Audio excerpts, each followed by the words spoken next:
mahal. Gising na. Nagluto ako ng paborito mong ulam. Mamaya na. Inaantok pa ako. Ano ba?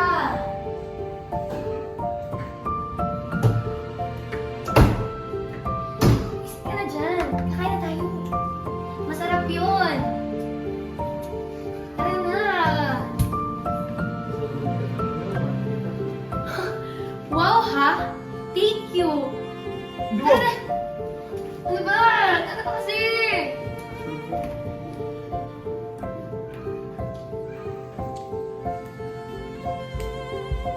Tara na. Kumain na tayo. Maligo ka na mamaya. Masarap ka pa.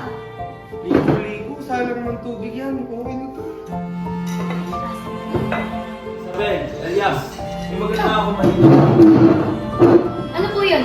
Sa darating na Pasko ay magkakaroon ulit ng parol contest ngayong taon. Narinig mo yan? Contest ulit. Baka gusto mo po. Ulit sumali. Malay nyo ngayon taon ay kayo naman po. Oh, mahal, excited na ako. Sige, ilista mo ng pangalan namin dyan. Sana tayo manalo ngayong taon, ano? Parol contest lang yan. Basic lang yan sa akin. Basta lagi kang may merienda sa'yo. Ikaw pa ba? Tara. Mahal ko ako.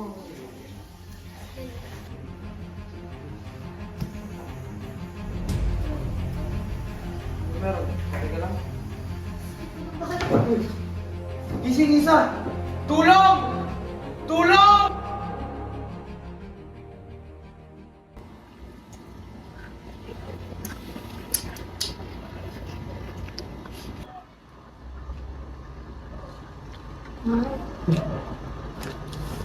Okay ka lang, mahal. Ayos na naman ako. Ano nangyari kanina? Eh, matay at lumutla ka. Alam ako ng mga oras na yun. Okay ka lang? Talagang mahal ko. Napakamamahal mo.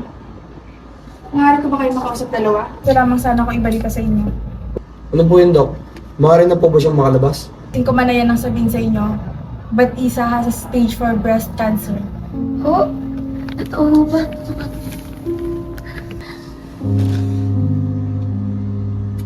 Kaya po pala ako nakakaramdam ng pag-iiba sa akin dibdib. Akala ko normal lahat ng yun. Sigurado po ba kayo, Doc? Baka nagkakamali lang kayo. Hindi ako pwede magkamali. Nag-run ako ng ilang test at yun talagang lumalabas. Ano pong maaari namin gawin? Pwede natin siya gamutin sa pamamagitan ng chemotherapy. But it would cost you a lot. Not only financially, but also physically and emotionally. Sige po, ito lang isa.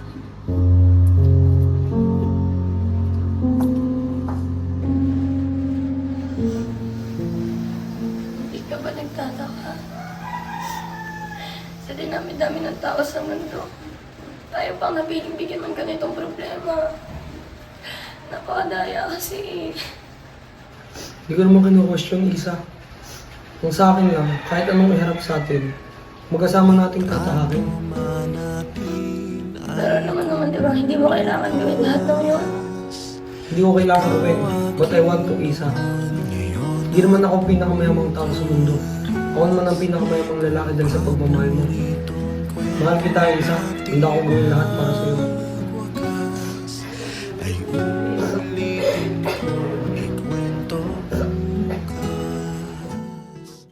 Mahal, una na muna ako ha. Yung gamot mo at pagkain na doon sa lamesa, kumain at uminom ka. Maraming salamat talaga sa lahat ng ginagawa mo para sa akin. Bakit mahal? Diba sabi ko naman sa'yo, gagawin ko lahat para sa'yo. Ingat, ingat ka. Bye-bye.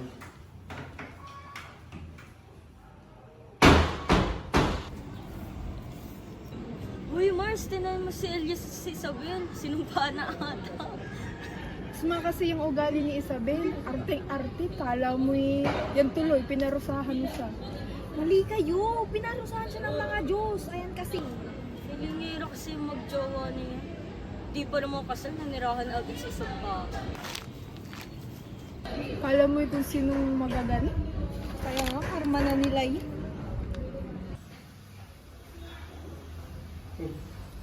Kumusta ka, mahal? Elias, pwede ba itigil mo na to? Itigil na natin to. Ano sinasabi mo? Anong problema? Alam mo kung anong tinutukoy ko. Pagod na ako makita kong nahihirapan. Anong gusto mo gawin ko?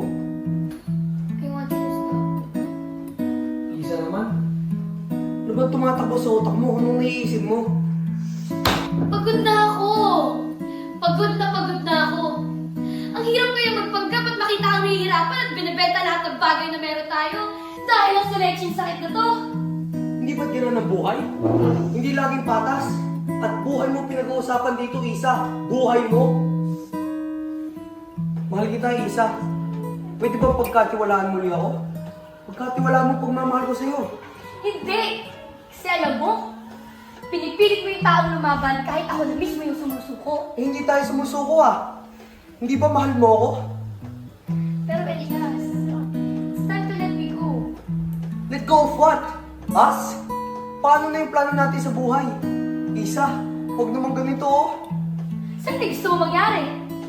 Hindi mo ko kaya makita nahihirapan kaya ikaw yung magpapakahirap? Hindi pagmamahal yun, Elias! Eh ano?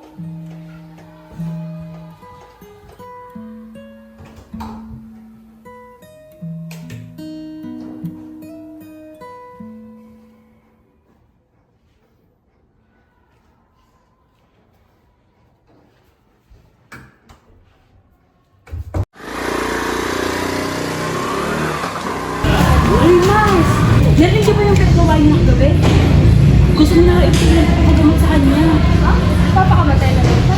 Pagawaliwala yung mga Hindi naman daw kasi nagdadasal kaya hindi na gumagaling. Pero feeling ko, hindi naman yun ang makapagpagaling sa kanya, kundi si Mang Kanor, yung nasa kabilang barangay. Yan kasing si Elias, masyadong mataas ang tingin sa kanya. Inuuna niya ang kanyang kayabangan.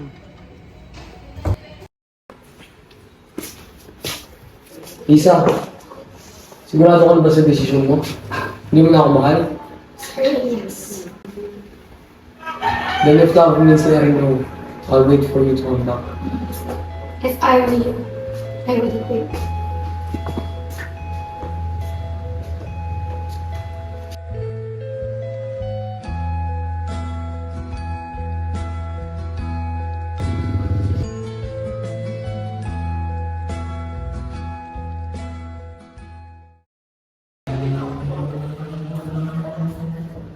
Tao po?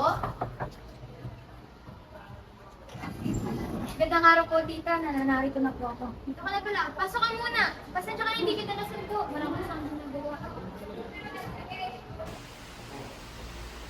Isabel, magbihis ka na. Pupunta ng bisita natin mamaya. Sige po, sulit namin.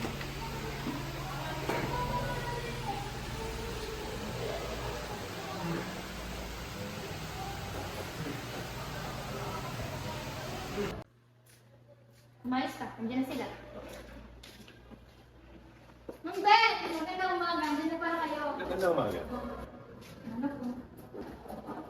Pasok kayo. Kaya si Isabel, yung pamangkin ko, maganda at mabait. Ay, ganda bata nga ano. Yung tabihan niya, tumakita natin kung bagay talaga yun. Pero balita ko yung meron ka tumulong mo sa akin. Wala kang problema sa akin. Handa po akong alagaan at samahan siya. At dumating si Rafael. Siya ang nagpuna ng lahat ng pagkukulang ni Elias. Pero araw-araw akong humihingi ng tawad sa ginawa ko. At humihiling na sana si Elias na lang to. Unti-unti akong gumagaling. Ngunit nalulunod naman sa sakit at sugat na iniwan ng aking paglisan.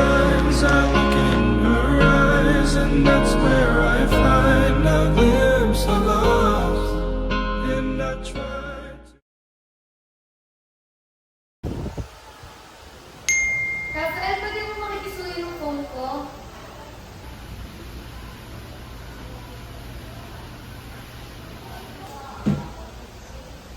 Ano yan? May nag-email sa'yo. Napinsala raw ng bagyo ang San Vicente. Kung ka raw dati nakatira, nagtatanong ang kapitan doon kung maaaring mo ba siyang tulungan upang may araw na diyang barangay. Sa San Vicente? Bakit? May problema ba? Wala naman. Maaari ba akong sumama? Nais ko rin kasing tumulong, lalo na dahil kung doon ka nagmula. Sigurado ka ba? Baka mapagod ka lamang doon. Wala namang problema sa akin yun. Bakit ba ang tagal magsimula? Sino pa ba ang inaantay? Kumano ka. Magsisimula na rin yung mamaya.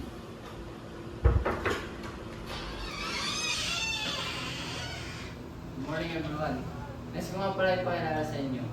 Ang tatay ang magmamanage o leader ng ating building project. Si Elias.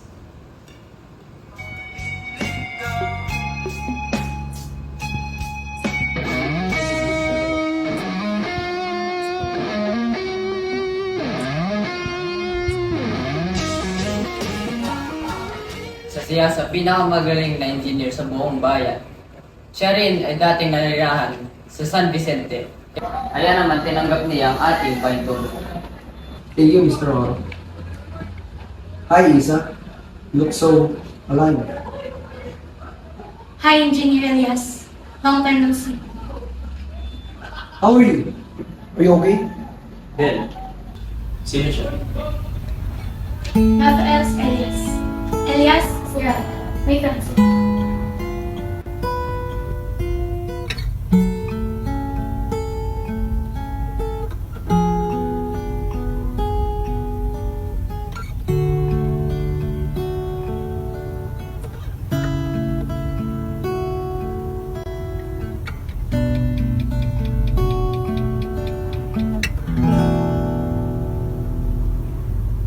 Ikaw at ako, Thank you so much.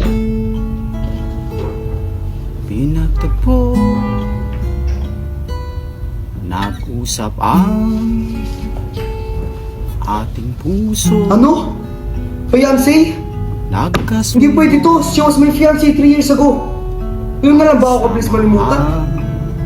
bang buhay.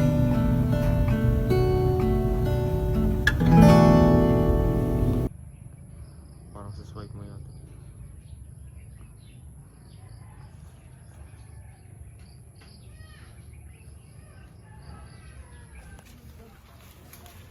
Ben, tingnan mo yung parol na yun, no? Ang tibay.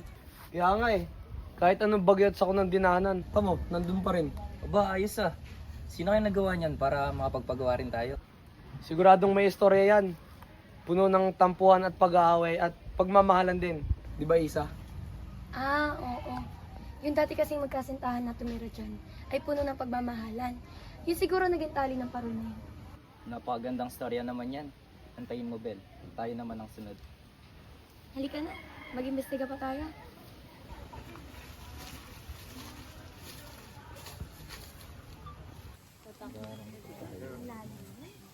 Maaari akong makatabi. May investigan lang ako kami.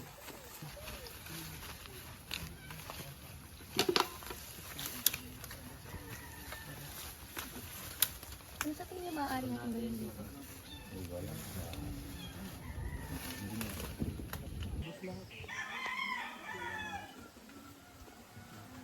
Pwede bang mauna na muna ako sa inyong dalawa?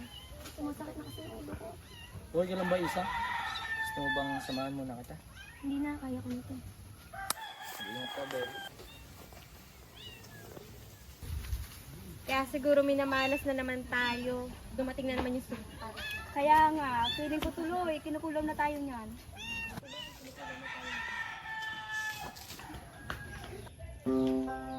Okay, Isa.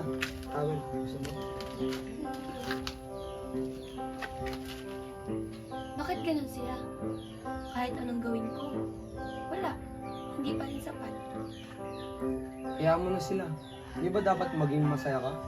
Kasi you encountered all of those things. Nakaka-proud ka, Isa. Pero bakit sila hindi nila ako nakikita? Hindi ka lang nila kilala. They don't know you, Isa, and I do. Pag nilabanan lang natin sila at pinigilan, nothing will ever happen. Nothing will heal. Not this barangay, not us. Us? I never stopped loving you, Isa. Even when you left. Especially then. I left because I wanted to live. But the truth is, I was living a half life without you. Bel, diyan ka lang pala. Kanina pa kita na. Pasensya ka na, nagpahinga lamang ako. Tara na. Tama na, pala na muna. Okay, ingat.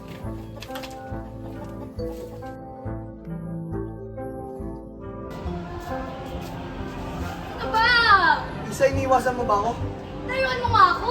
Alam mo, hindi ito ang tinitibok na puso mo, Isa. Bakit mas mahal ka pa sa nararamdaman ko? Isa, stop fighting yourself. It's time na para tayo naman ay may paglaban. Mahal kita at alam kong mahal mo rin ako. Lintik! Oo, mahal na mahal kita. Tama bang narinig ko, Ben? Rafael, kanina ka pa ba nandyan? Sagutin mo ang tanong ko! Sorry, Rafael.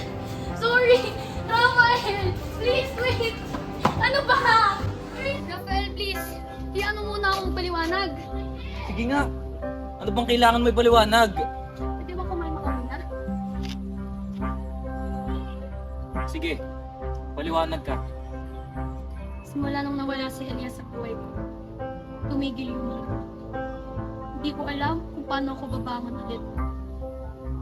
Hindi ko alam kung paano ko pupunan lahat ng sakit at sugat na naiwan sa puso ko. Pero nakilala kita. Nagkaroon ulit ako ng pag-asa. At alam nating pareho na kahit sinong babayang mahal ko, magiging mapalad sila. Sensya ka na, Rafael. Huwag mo nang isipin yun, Ben. Ang mahalaga ay gumaling ka at alam kong isa ako sa dahilan para mangyari yun. Pero, di ba? Lagi may pero. Pero alam kong di mo ako kayang mahalin. Sensya ka na, Rafael. Sinubukan ko namang mahal ka. Sinubukan ko namang gusto kita. Pero wala talaga eh. Tawarin mo ako. Ayos lang yun, Ben. Naiintindihan ko naman. Sige na. Habulin at puntahan mo na yung tunay na nagpapatibok dyan sa puso mo. Iingat ka, Ben. Sorry, Rafael. Bilang dating nanirahan sa San Vicente, naway lahat ng gamit na aming ihinanda ay makatulong sa inyong lahat. Naway may appreciate nyo ang aming mga bagay na ibibigay sa inyo na galing sa aming mga puso. Maaari na po kayo magsipira. Maraming salamat sa tulong na Isa. Sorry kung nagpagpalitaan na Ano nga? Maraming salamat po. Maraming salamat.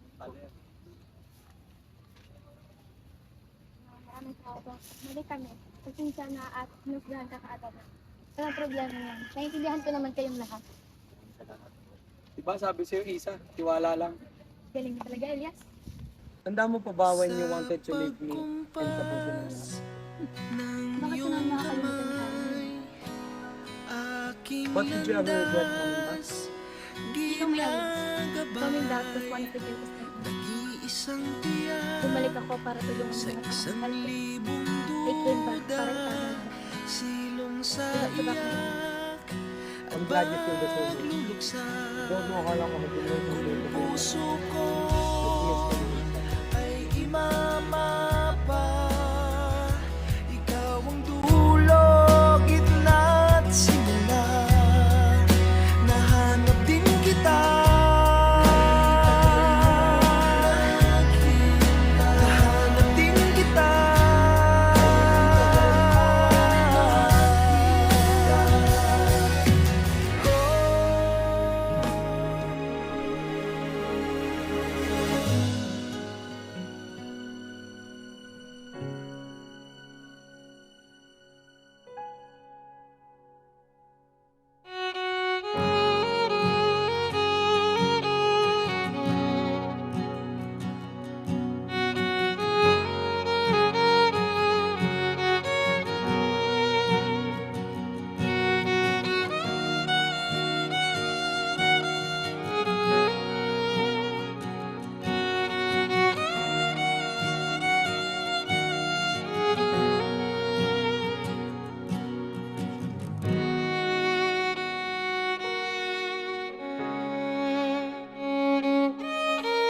Sa pamamagitan ng mga singsing na ito, simbolo ng inyong pag-ibig at katapatan, inyong ipahayag ang inyong pagmamahal sa isa't isa, ngayon at magpakailanman. Isabel, katulad na lamang ng mga parol sa barangay natin na hindi nawawalan ng ningning, ang pag-ibig ko sa iyo ay ganun din. Pangako ko sa iyo, hindi kita iiwan, at ikaw ay aking mamahalin. Sa ngalan ng Ama, Anak at ng Espiritu Santo. Amen. Ikaw, Elias. Ikaw ang liwanag ng isang nawala.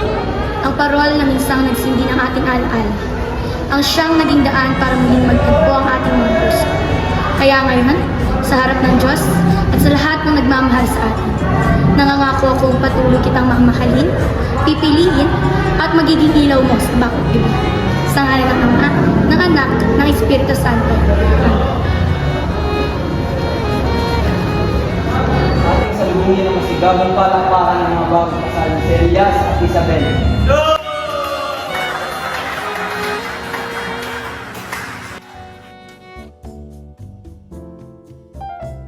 Magandang araw sa inyo lahat.